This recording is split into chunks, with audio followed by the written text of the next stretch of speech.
Alright, in this tutorial I'm going to show you a really simple way to create a walk cycle for your 2D character.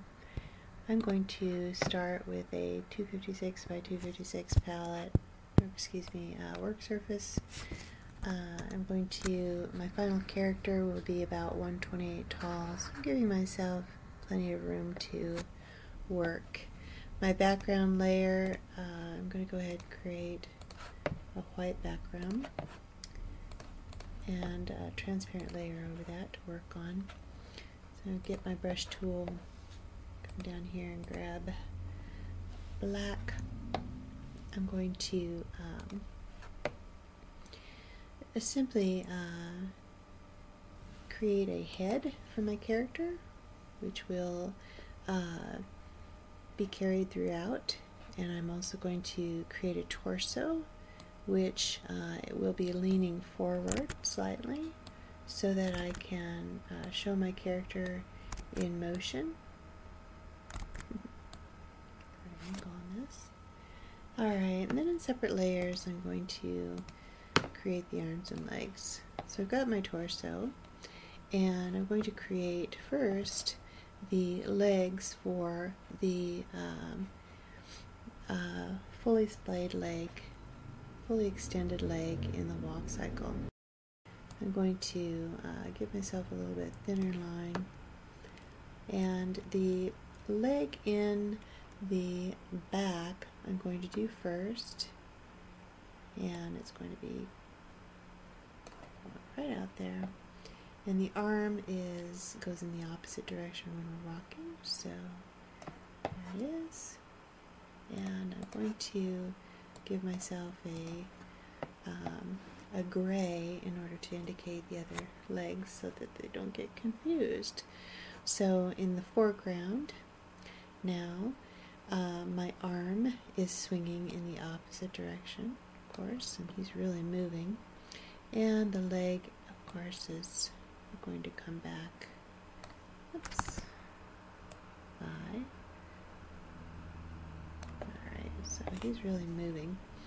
Now, in another layer, I'm going to create another in-between. I'm going to turn these legs and arms off. Actually, what I'll do is create 50% transparency for those, which is a little bit lighter so we can see what we're doing. Alright, now, so I'm going to leave those on so I can see the length of my legs, and that won't change. Because maintaining volume is very important in animation. So when I put my legs in, I'm going to use black for the back, the ones on the distant. And so this particular keyframe, I'm going to come right straight down, and there's his little leg. It's a little bit longer than these because it's straight down, and the arm in the back is now swinging forward, so you can see the elbow. It's pretty much just fully behind there, so let's try to get, there's a little bit of one in there. Okay.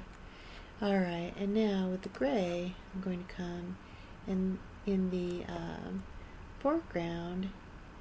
He's going to be stepping like this, and the arm is now moving backward, so his arm is going to be more like that. Okay, so now that we have two sets of keyframes, we're going to actually create the opposites. So we're going to turn off the body at this point, and we're going to select one of those sets of arms and legs and turn the opacity back up, and we're going to create another layer. Okay, that'll be a new layer, number 5, and we're going to switch the legs in this particular keyframe. So the leg that's gray is now going to be black, Okay, and the legs and arm that is black is now going to be gray. Okay, and we're going to do the same thing with this particular keyframe. Create another. Layer 6. We're going to do the same thing. We're going to do black first. This is now in the background.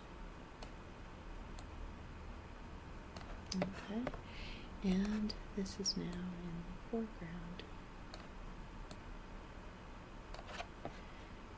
Alright, now that we have those, we're going back to turn on our torso and turn on our first set of legs and arms. We're going to turn those down to 20%, and then we're going to go our second ones and turn those down to about 50%, so they're a little bit darker. You can tell the difference.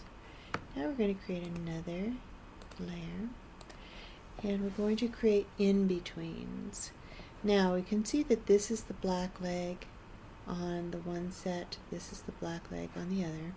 Maybe it would be less visually confusing if those were the same opacity. So let's just make them both 50%. Alright, so now we can see which are black and which are gray. Now on this new layer, go back to that one, we're going to do in-betweens and between the legs here. So the first one is the black. We're going to get an idea of which direction this is going. So this is the black leg in the first keyframe. This is the black leg in the second keyframe.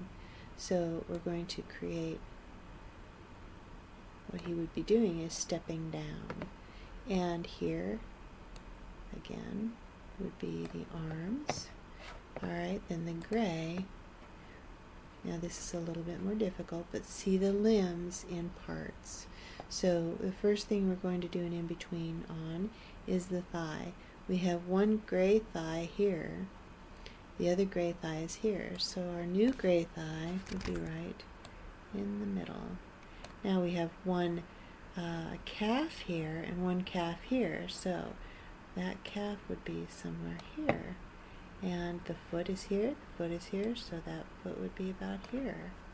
Okay? And actually I'm going to add a little bit more so it looks like it's trailing. Now the same goes for the gray arms. We have one forearm, upper arm here, one upper arm here, so we're going to put that right in the middle. One forearm here, one forearm here, so we're going to put that right in the middle. Okay? Alright, and now we'll turn off those old layers and the torso, and we'll create an opposite of this one. So let's give ourselves a new layer. Put that in the correct place up here, and we're going to do our opposite. So get our black, change that one, get our gray, change that one. Alright, now let's take a look here. We've got our torso, we've got our legs. Oops, let's change those back now. Okay, got these. Okay, got these. That's your in between. This one, this one, this one. Alright. Good. Now, what we're going to do is create our animation.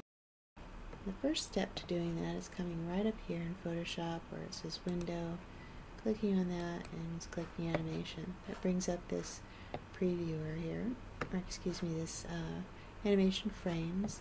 We're going to click right down here on this icon. This will take us to the timeline editor. And the first thing we're going to do is set our duration, the time duration for our animation. So to start with, we're going to just click on, make sure that by default it's set at 0. So we're going to right up here to this icon, and we're going to say set start of work area. Okay? Then we're going to come over here, and we're going to say, let's see, well, let's go 16 frames to start. Shouldn't take that many frames to get a good walk cycle. And say set end of work area. Alright, now the next thing we're going to do is trim document duration to work area. And as you can see, it trimmed off all that extra. So right down here, you can actually move this slider to get full visibility of your entire timeline.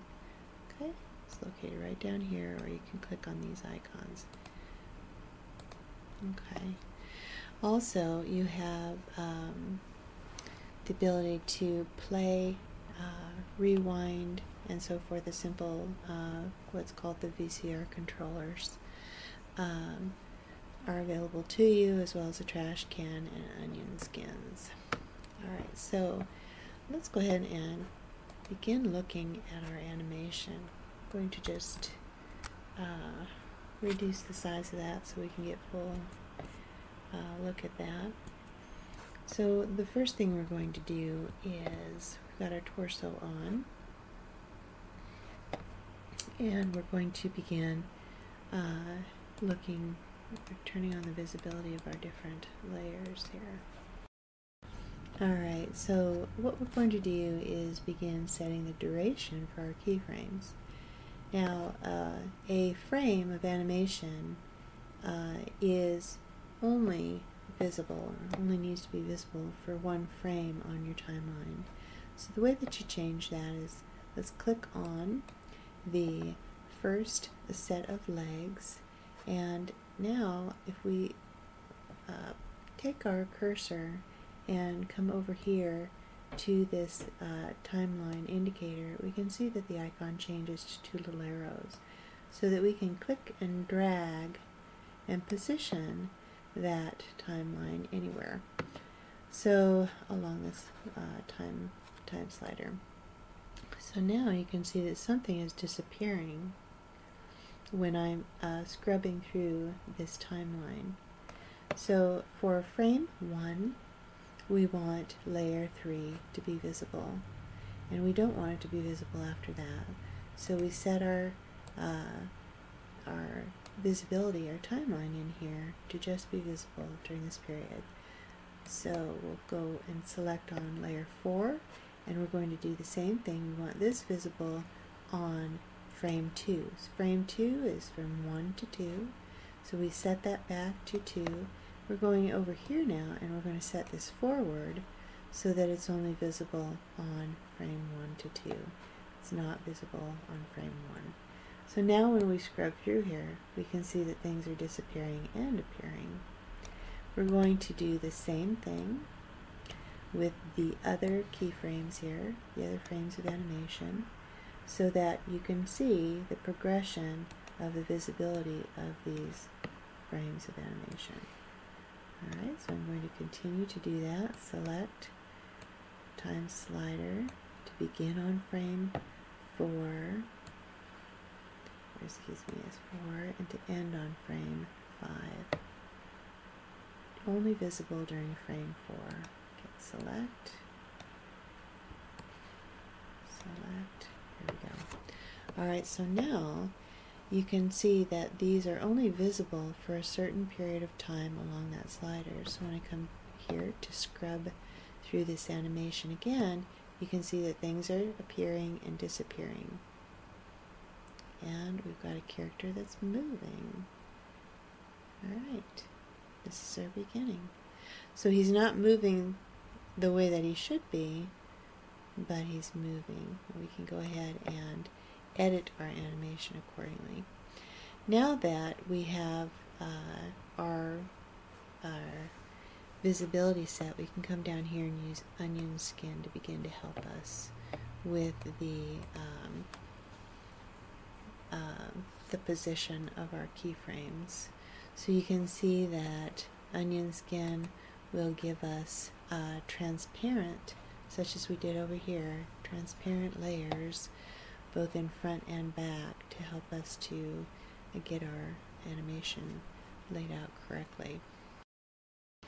So this is our first frame of animation. With onion skin on, we can see that the second frame of animation becomes visible at frame 2. Now we have one in front and in back. Alright, so let's see, if this black leg is our first set, then this one should be our second.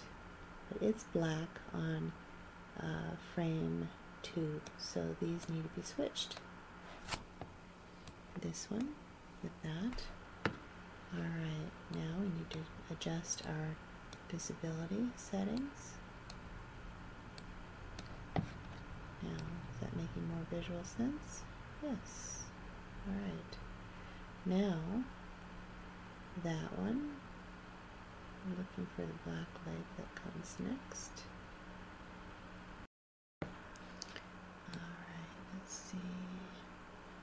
What I'm looking at is the black legs as they progress through the animation. Okay, we have a pop there, and it begins to come forward. So the blackest leg is not our in-between, it's our keyframe. So we need to switch these two as well. 8 comes before 6. And we'll adjust our time. There we go. Okay, looks like it's moving a little smoother there. Let's turn off our onion skin and check it.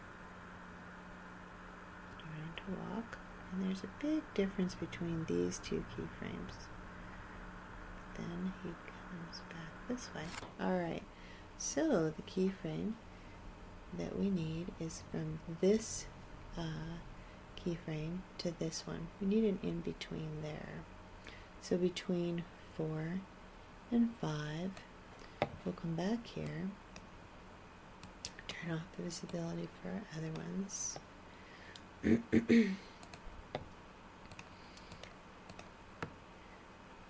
Alright, we'll give ourselves another layer. Put that in between those two layers so that we don't have to adjust that over here.